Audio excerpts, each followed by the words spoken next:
Now, the essence of all this is, first thing is to understand the nature of how existence is happening. Either you can look at this, or you can look at the atom, or you can look at the universe. If you want to look at the universe, it is complex, it is difficult because you don't have a gallery seat, you know. There is no… it is not like a stadium, you can sit somewhere and watch the whole universe. Very difficult, you can only see it in pieces. If you want to watch an atom, nobody has seen an atom, do you know this? Do you know this? Even in a super electron microscope, you can't see an atom. We have observed its activity, but we have never seen an atom as such. But we have broken it. We are capable of breaking things that even we cannot see. That's our… we are very proud of this these days. We can break anything. We can make it or not is a questionable thing, but we can break anything we want. Even if we cannot see it, we can break it. Now, what you see and what you do not see itself is a very dicey thing in the sense, what is it that you can see? Right now, can you see my hand? Yes. You can see my hand only because my hand stops light. If my hand did not stop this light, if it allowed light to pass through, you wouldn't see this hand, yes? Or in other words, right now your visual apparatus can see only those things which stop light. Anything that allows light through, you cannot see it. You cannot see light itself, first of all. Can you see the light that is here? No. Only whatever stops light, you can see it. What does not stop light, you cannot see it. Very bad, isn't it? You must be able to see all those things which allow light to pass through, because they are important things.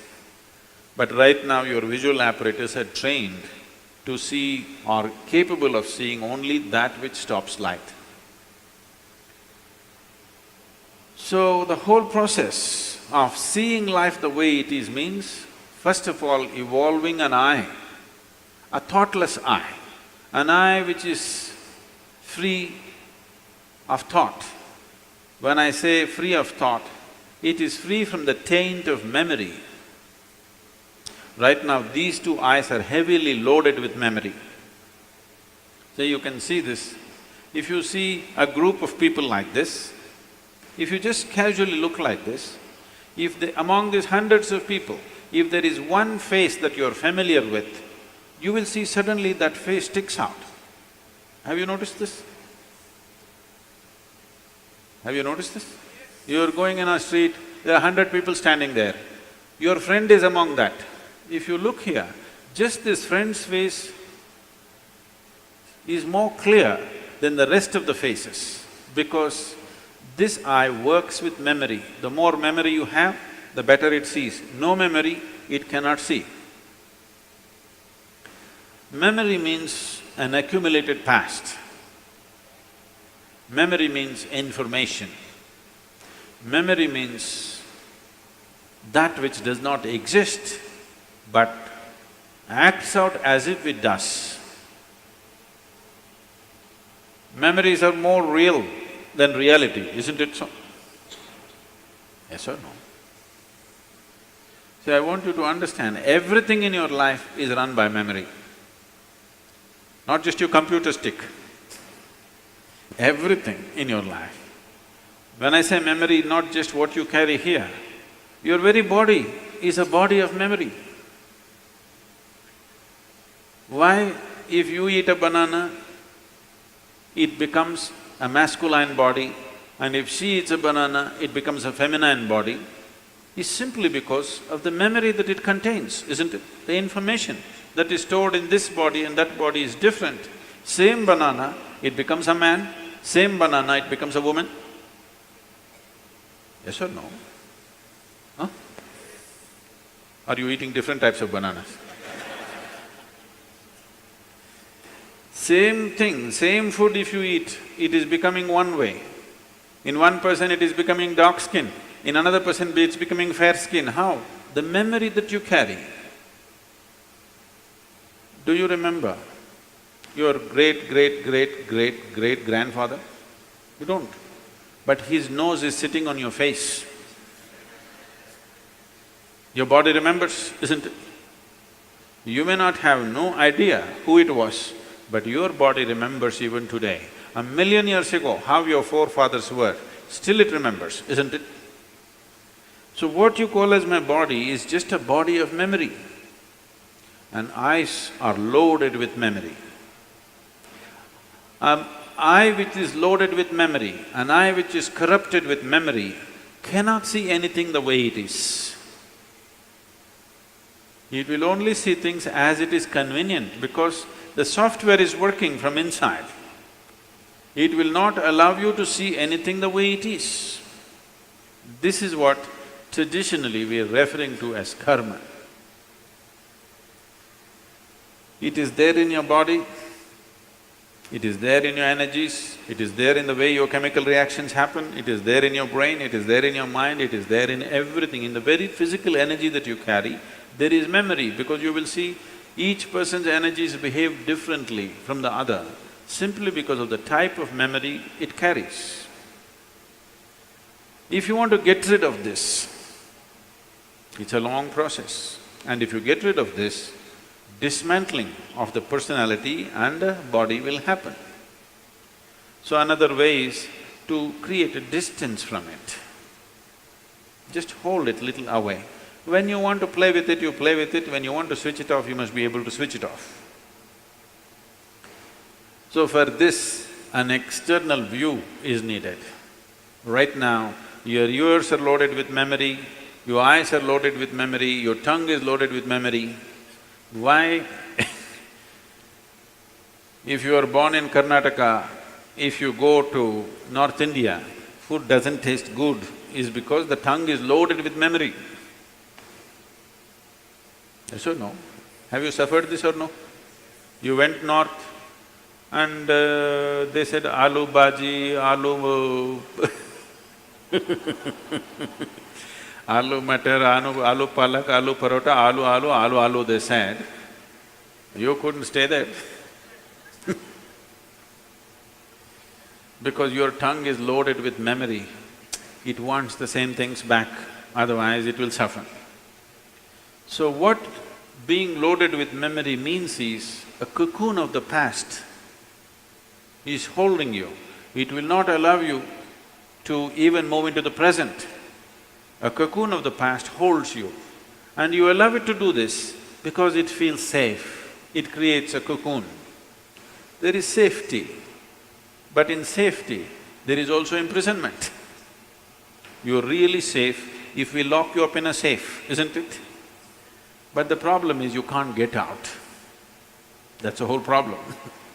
Walls that you build as self-protection, they also become the walls of self-imprisonment. That is the nature of life. If you lock yourself from inside or outside, it's the same thing. As long as you do not open the door, whether somebody locked you from outside or you locked yourself from inside, there is no difference. Anyway you're imprisoned, isn't it? At least somebody locked you from outside, you can at least complain and scream. You locked yourself from inside, you can only be depressed. You cannot even scream. At whom will you scream? So this process of what we are looking at is the memory imprints itself on all levels, right up to the elemental level. From the 5 elements which function here, from just after that, memory's work starts. So when we utter the word karma, it is not one simple formula, or it's not, people are saying theory of karma. We are not talking about any theory. We are referring to a certain reality. Karma means memory, action and memory. Past action exists only in the form of memory, isn't it so? Yes? Memory, not just what you carry here, every cell in the body carries its own memory. Why one atom behaves differently from another atom, though the same ingredients is, it has a memory. A hydrogen atom has one kind of memory, oxygen atom has another kind of memory. Unless you mix them up, they will continue to behave like that. It is in a small circle, you are in a little larger circle, the universe is in a much larger circle, but the same memory rules all of it. So when we said karma, we are not talking about some concept or philosophy, we are referring to a certain reality which is finding manifestation as who you are. The very shape of your body is because of memory. If a bird eats a mango, it becomes a bird. If a worm eats a mango, it becomes a worm. If you eat a mango, you become a human being. Same mango, how many things it's doing, depending upon what kind of memory it carries, isn't it? What you call as a seed, if you plant the same seed, if you plant a seed in the same soil, here you plant a mango tree, here you plant an apple tree in the same soil, this will only produce apples, this will only produce mangoes. I know there is a newspaper picture where a jackfruit is become bananas, that's different. Yes? You saw this? Are you all from Bangalore or Devanahalli?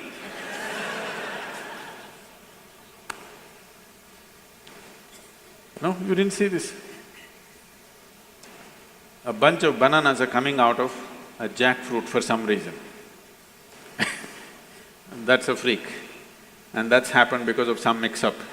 We don't know who did the mix-up.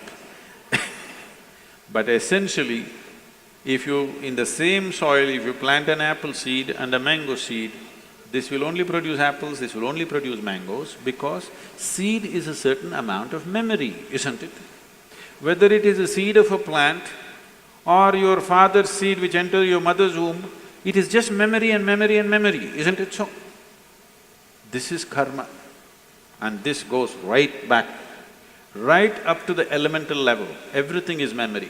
Only the pure element is free from memory.